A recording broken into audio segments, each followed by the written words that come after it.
Shalom, jemaat yang dikasihi Tuhan. Mari kita membuka Alkitab kita dari Roma pasal 1. Roma pasal 1 ayat 16 sampai 17. Demikian bunyi firman Tuhan. Sebab aku mempunyai keyakinan yang kokoh dalam Injil. Karena Injil adalah kekuatan Allah yang menyelamatkan setiap orang percaya.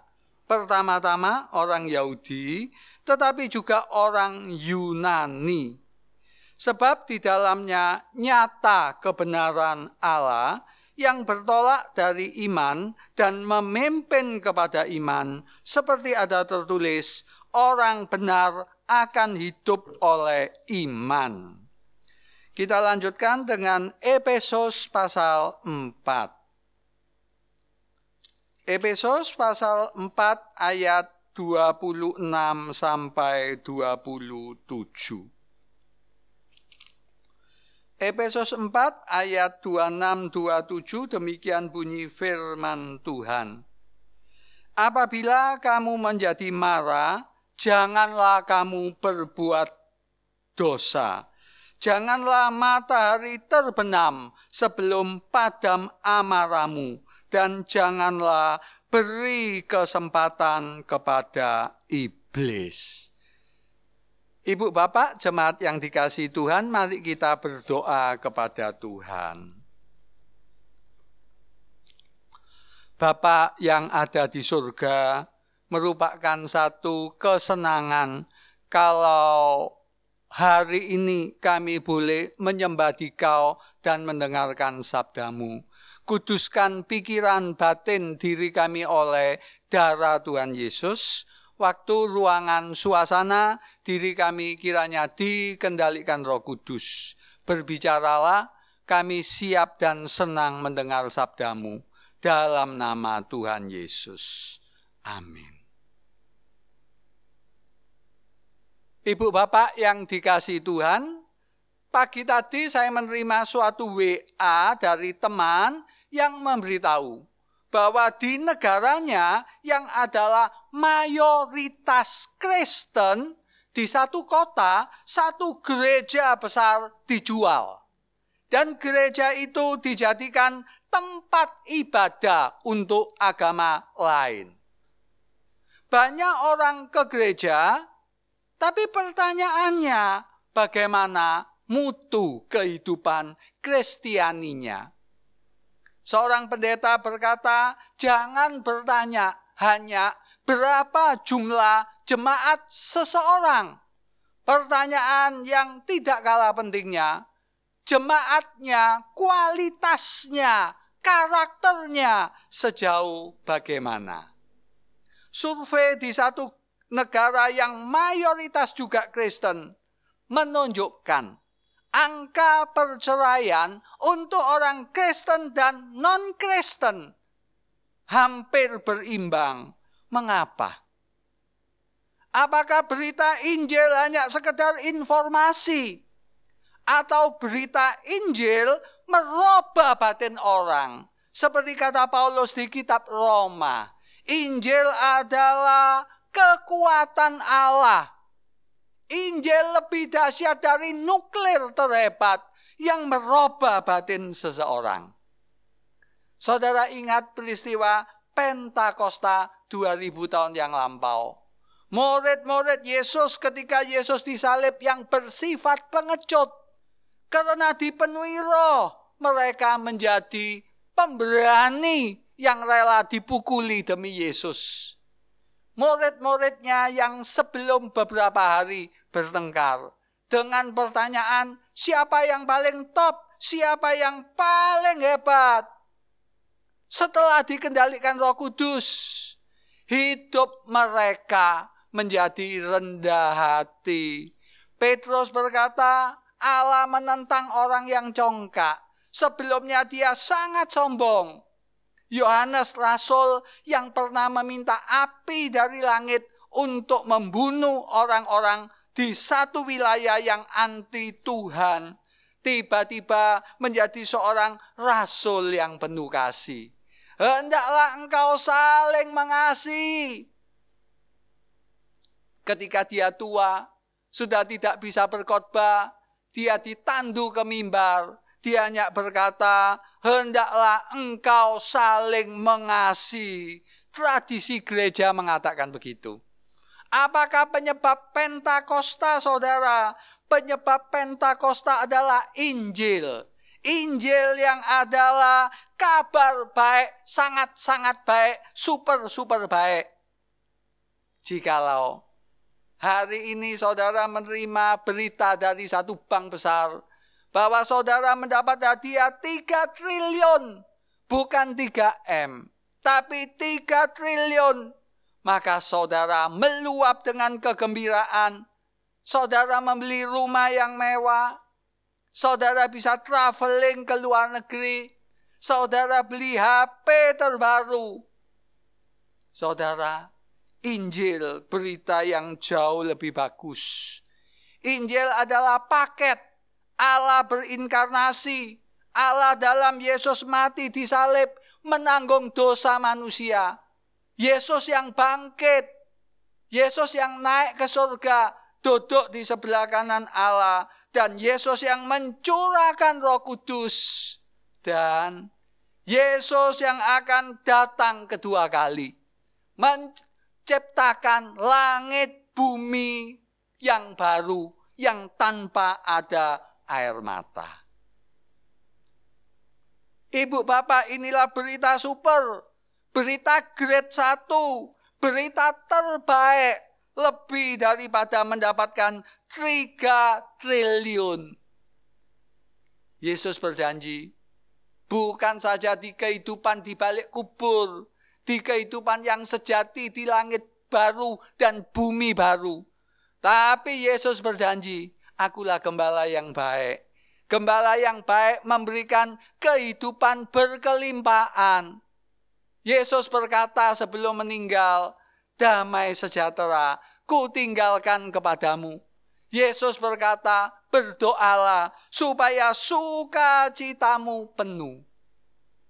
Ibu bapak, saya mau bertanya, apakah ibu bapak kehidupannya berkelimpahan? Apakah ada sukacita di tengah derai air mata? Apakah saudara memiliki damai sejahtera di tengah banyak masalah bertubi-tubi? Oh iya Pak Lim, Nabi Yunus perjanjian lama. Di tengah badai dia dapat tidur nyenyak. Betul. Tapi itu cuma sementara. Ketika dia tidur nyenyak, habis itu dia dilempar ke lautan yang bergemuruh. Karena anugerah Tuhan dia ditelan ikan yang sangat-sangat besar. Beda dengan Yesus. Yesus di tengah badai, di tengah danau Galilea. Dia memang tidur nyenyak. Tapi begitu bangun dia berkata, hai angin ribut, tenanglah. Perbedaan yang mencolok. Yunus hanya ada damai seketika. Tapi Yesus ada damai secara berkelimpahan. Berapa lama saudara ke gereja? Berapa lama saudara sudah PA? Berapa lama saudara bersaat teduh? Tapi pertanyaan saya, apakah hidup saudara berkelimpahan? Ada sukacita di tengah derita. Ada damai sejahtera di tengah persoalan hidup. Jikalau saudara dan saya mengaku sebagai orang Kristen yang berkelimpahan, kehidupan kita di rumah tangga kita, itulah testing terbesar. Siapa kita di rumah, tidak lebih, tidak kurang. Siapa kita secara emosional, itulah gambaran kita sejati. Kalau saudara dan saya di rumah, kehidupan berkelimpahan, ada sukacita, ada damai sejahtera, maka itu berarti Injil bukan sekedar berita yang basi. Itu bukan sekedar Injil berita yang baik saja. Tapi Injil oleh Roh Kudus diaplikasikan di batin saudara. Dan Injil itu menjadi nyata di dalam hidup saudara. Keluarga, rumah tangga, itulah tolak ukur kekristenan yang sejati. Ibu bapak yang dikasihi Tuhan, Rasul Paulus memulai kitab Roma dengan satu pernyataan, Injil adalah kekuatan Allah yang dahsyat, yang merubah batin manusia sehingga menjadi ciptaan baru. Kita yang awalnya kepompong, kita yang awalnya ulat, dirubah oleh Injil menjadi kupu-kupu yang indah. Kupu-kupu itu mungkin sayapnya patah. Kupu-kupu itu mungkin sakit. Tapi kupu-kupu tetap kupu-kupu. Saudara dan saya adalah ciptaan baru. Ciptaan baru begitu real di dalam rumah tangga masing-masing. Saudara, sering orang memburu mujizat. Sering orang memburu hal-hal yang supranatural. Hal itu tidak salah. Tapi orang sering lupa bahwa mujizat yang terbesar adalah kematian Yesus di salib dan kebangkitan. Setelah itu mujizat yang hebat yaitu apa? Ketika manusia tidak egois dan tidak sombong. Pendeta yang sama ditanyai, kapan Pak Pendeta waktu yang tepat seorang pemuda atau pemudi menikah? Dia berkata 18-20 tahun secara usia orang cukup untuk menikah. Tapi ada orang yang usianya 80 tahun tidak siap untuk menikah. Saudara, betul. Ada banyak orang yang tidak siap menikah karena jiwanya masih egois, memikirkan dirinya sendiri. Saya ingat ada seorang bercerita kepada saya, dia diajak ke penjara karena seorang ibu anaknya masuk ke penjara karena narkoba. Diharapkan wanita ini dapat berbelas kasihan kepada pria itu sehingga mereka dapat menikah. Ibu ini berpikir, kalau menikah maka anaknya menjadi baik. Saya beritahu, ini pikiran yang salah. Orang yang belum siap menikah, kalau dinikahkan tidak akan menjadi lebih baik. Justru permasalahan akan dilipat gandakan.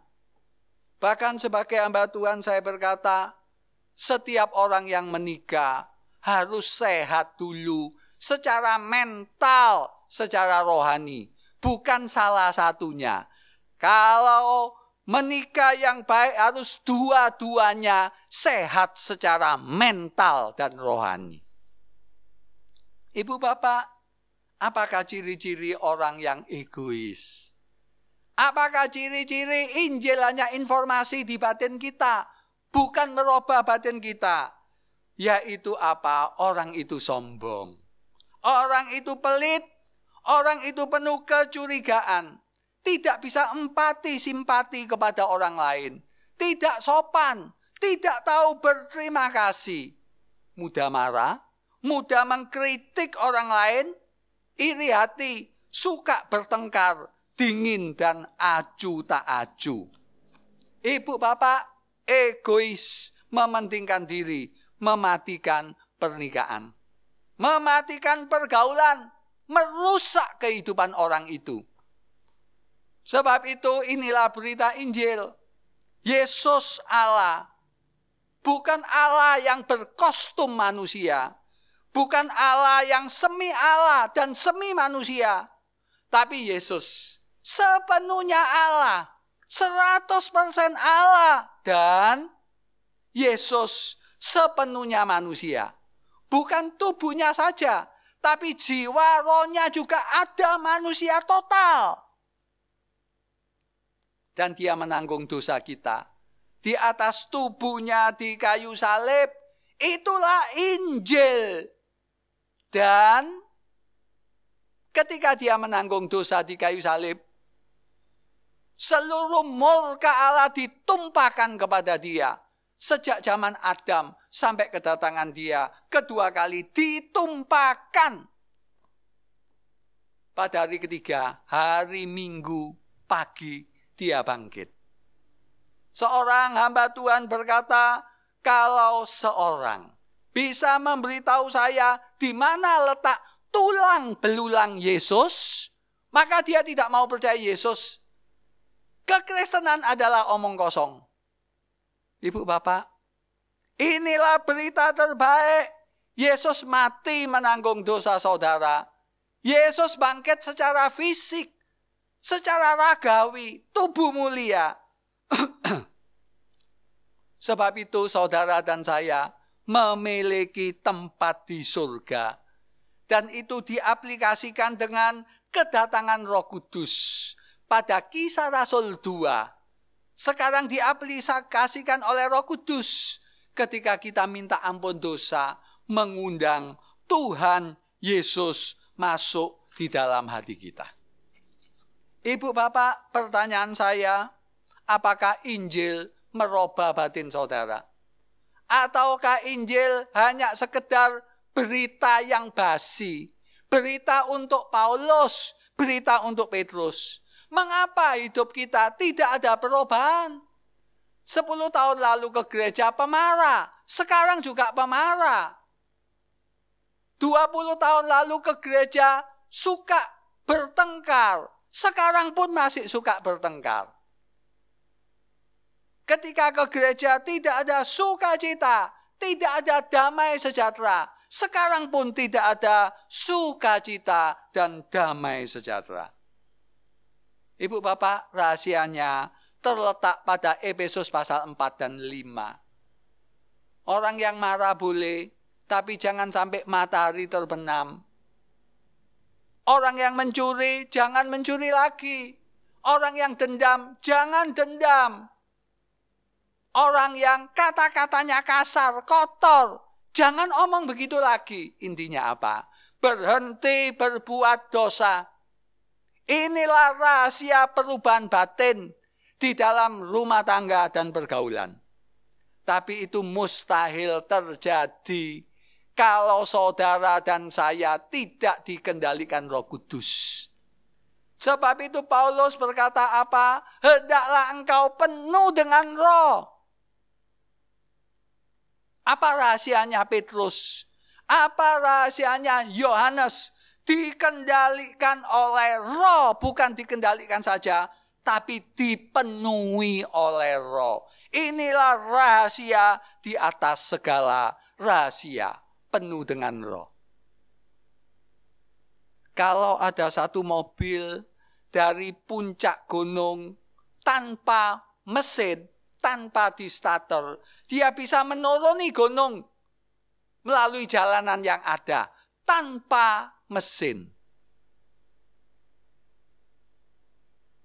Demikian pula orang Kristen. Saudara gampang mengasihi anak, gampang mengasihi istri yang baik, gampang menghormati suami yang baik. Tetapi kalau kita mengasihi tetangga yang merusak properti saudara, mengasihi teman yang mengkhianati saudara, mengasihi pembantu yang suka mencuri barang saudara. Inilah yang saya sebut kasih supranatural. Yesus berkata, kasihlah musuhmu. Yesus berkata, ampunilah, entah orang itu minta atau tidak. Ini tidak mungkin terjadi tanpa kepenuhan Roh. Sebab itu ibu bapak, saya ingin memberitahu saudara bagaimana rahasia seseorang yang dipenuhi Roh, supaya Injil itu betul-betul merubah kita, sehingga kita bisa menjadi ciptaan baru, seperti kupu-kupu yang penuh sukacita, damai sejahtera, hidup berkelimpahan di tengah kemelut hidup yang bertubi-tubi. Pertama, kalau saudara mau dipenuhi Roh, saudara dan saya harus haus akan Roh Kudus. Saudara harus bergairah, saudara harus lapar, saudara harus sungguh-sungguh dan sepenuh hati. Satu pujian berkata, beri saya Yesus, Anda dapat memiliki seluruh dunia, tapi beri saya Yesus. Banyak orang ke dokter rela antri. Banyak orang ke dokter rela berjeri lelah. Tapi jarang orang Kristen berjeri lelah untuk berdoa dan membaca Yesus. Dan membaca Alkitab. Ibu bapak, saya mau bertanya, apa yang membangunkan saudara pagi hari? Apa yang membuat saudara aktif sepanjang hari? Kalau itu bukan Yesus, berarti saudara belum bergairah dengan Dia. Paulus berkata, hidup adalah Kristus, mati adalah keuntungan. Alkitab berkata, jika engkau makan, jika engkau minum, lakukan semua untuk menyenangkan Tuhan.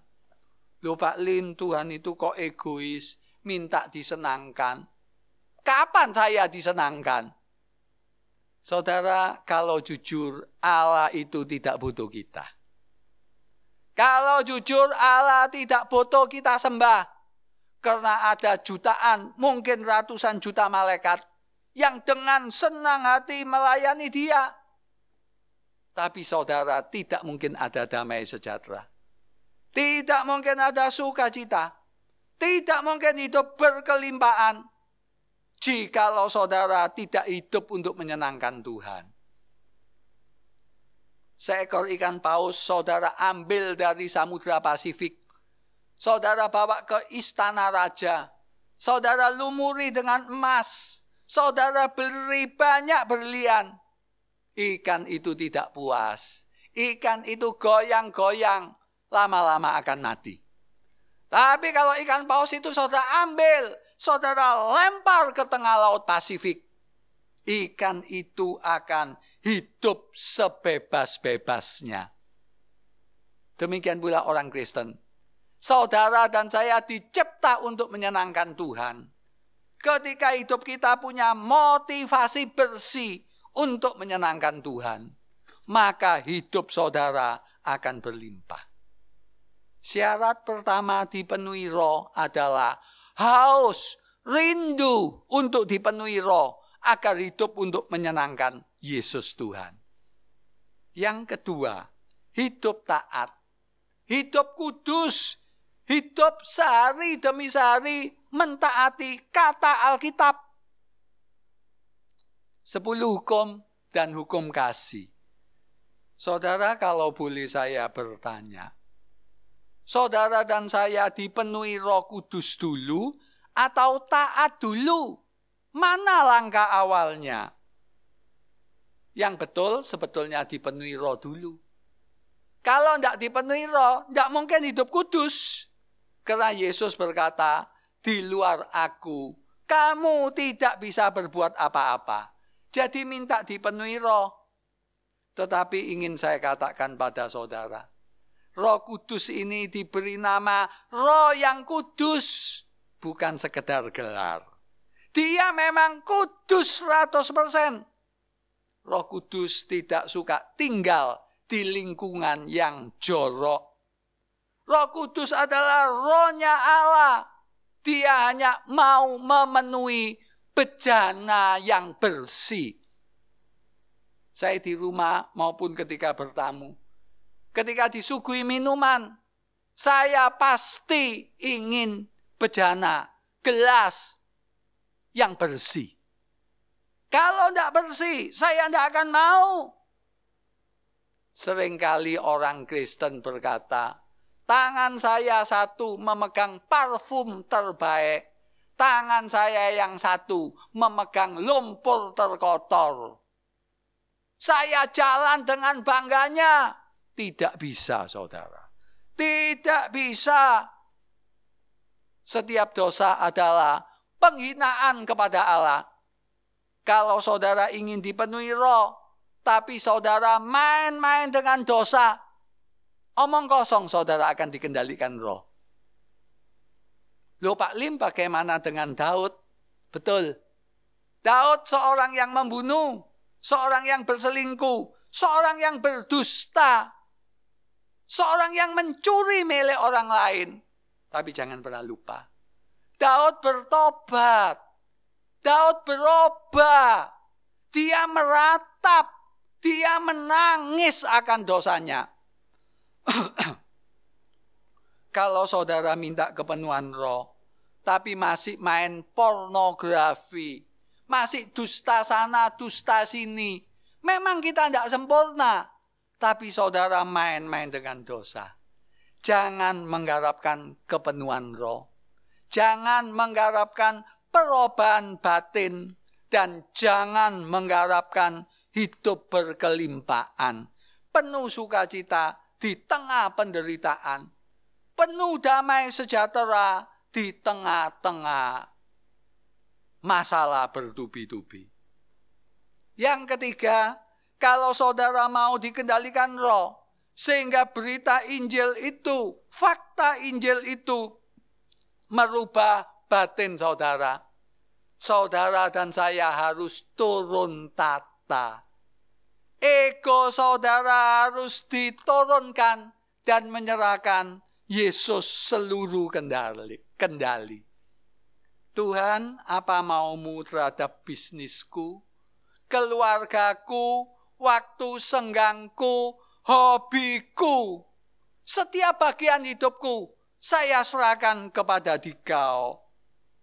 Tidak ada pernyataan Tuhan, kuasai hidupku. Tetapi, tidak ada kata tetapi. Saudara tahu soto? Kuah soto kalau diberi garam, kuahnya tetap kuah. Tapi garam itu meresap ke semua bagian. Sehingga terasa ada rasa garamnya. Demikian pula berserah. Berserah itu tidak hanya seminggu 2 jam di gereja. Tidak hanya melayani sebagai worship leader. Tapi berserah itu sehari 24 jam. 1 minggu 7 hari. Pagi, siang, dan malam. Saudara, Allah itu Bapa. Bapa yang penuh belas kasihan, sumber segala penghiburan. Saya punya seorang putri, kalau saya melihat dia tidur saja, hati saya puas. Hati saya tenang. Tidak mungkin saya mengharapkan yang buruk untuk putri saya. Saya mengharapkan yang terbaik untuk dia. Sebab itu Alkitab berkata, Bapak mana? Jika anaknya minta roti, dikasih kalajengking. Kasih ular. Minta telur, dikasih kalajengking. Mungkinkah? Tidak. Ketika Israel dihukum dengan bangsa kafir oleh Tuhan, Israel berteriak, Tuhan sudah mengabaikan kami. Tuhan sudah melupakan kami. Apa kata Tuhan? Dapatkah seorang perempuan melupakan bayinya? Dapatkah seorang perempuan melupakan bayinya yang menyusu di buah dadanya? Dapatkah? Banyak ibu-ibu yang tidak mau bercerai meskipun suaminya tidak baik. Demi anaknya. Demikian pula saudara. Ibu yang terbaik di dunia dikumpulkan jadi satu. Tidak ada setitik kebaikan dari Allah. Buktinya apa? Kayu salib saudara. Di kayu salib Allah menjadi manusia. Allah sebelumnya mencuci kaki Yudas, mencuci kaki Petrus, pencipta alam semesta, hakim semesta alam, rela begitu merendahkan diri. Setelah itu dicemooh, dicemeti, dimakotai duri, diludahi, ditampar untuk saudara dan saya. Adakah kasih ibu seperti demikian? Sebab itu serahkan hidup saudara. Turunlah tata. Minta Tuhan menguasai. Tulislah satu cek yang kosong.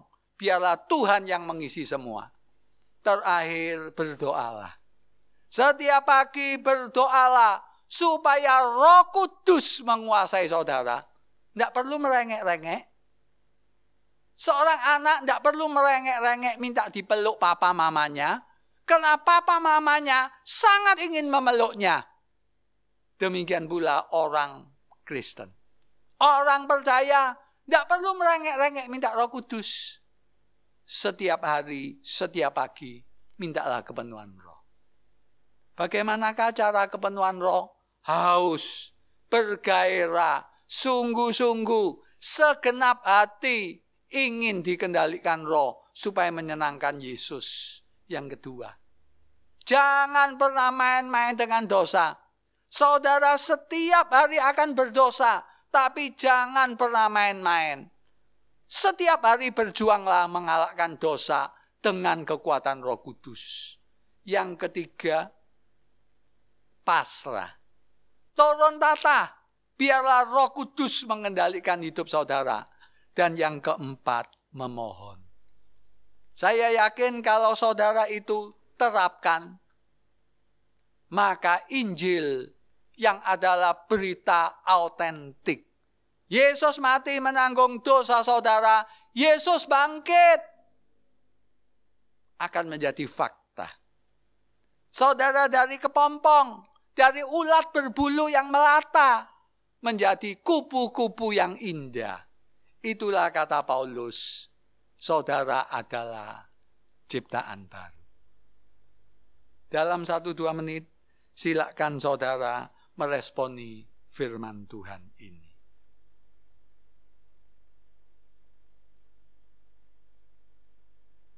Bapa di surga, jadikan kami pelaku firman-Mu. Dalam nama Tuhan Yesus. Amin.